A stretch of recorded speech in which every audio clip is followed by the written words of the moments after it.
Hi, welcome back to Unit 1 Sentences. This is Lesson 9, Shifts. You'll find this information in your textbook on pages HB 39 through HB 40. Have you ever been totally into a TV show when a weather bulletin interrupts or the lights go out? Or the road you're driving on suddenly changes from asphalt to gravel?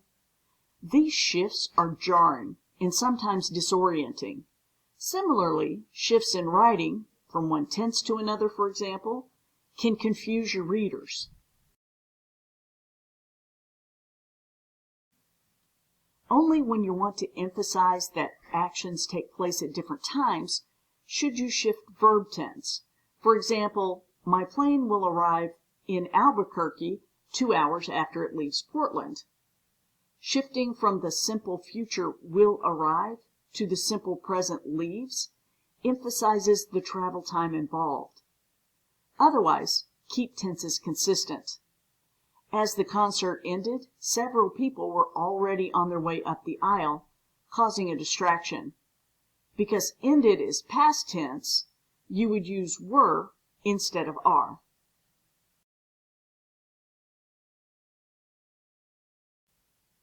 In writing about literary works, use the present tense, because as far as the action in the book is concerned, it's still happening.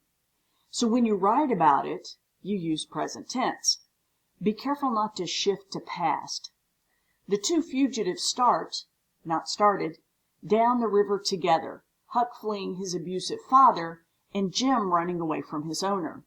As they travel, not traveled, they meet, not met, many colorful characters, including the Duke and King, two actors and con artists who involve, not involved, Huck and Jim in their schemes.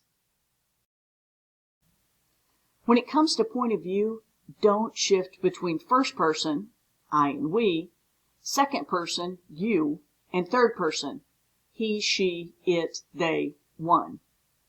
We've talked quite often in this unit about being consistent in person and number. Instead of saying, when one has a cold, you should, say, when one has a cold, one should stay home to avoid infecting others. Similarly, avoid shifts in number. If you begin with a singular subject, continue all the way through using a singular subject. Because of late frost, oranges have risen dramatically in price. We started with plural oranges, so we need to continue with plural oranges. But since oranges are such a staple, they continue to sell. To recap shifts, in general, just don't. Only shift verb tense to emphasize the time actions take place. Your writing should agree in person. Don't shift point of view, whether you're writing in first, second, or third. Stick with it. By the way, if you're writing for academic purposes, always make it third person, like always. And if you start in singular, continue in singular. If you start in plural, continue in plural. Wahoo! This is the end of Unit 1 Sentences. Be sure you've done the quiz on shifts before you take the post-study test. You've done all the lessons, so you're ready for the post-study test, which is a grade, and you can use your notes. Good luck! Let me know if you need help. Thanks for tuning in. And thanks to Slides Carnival and Unsplash for their help with my slides template.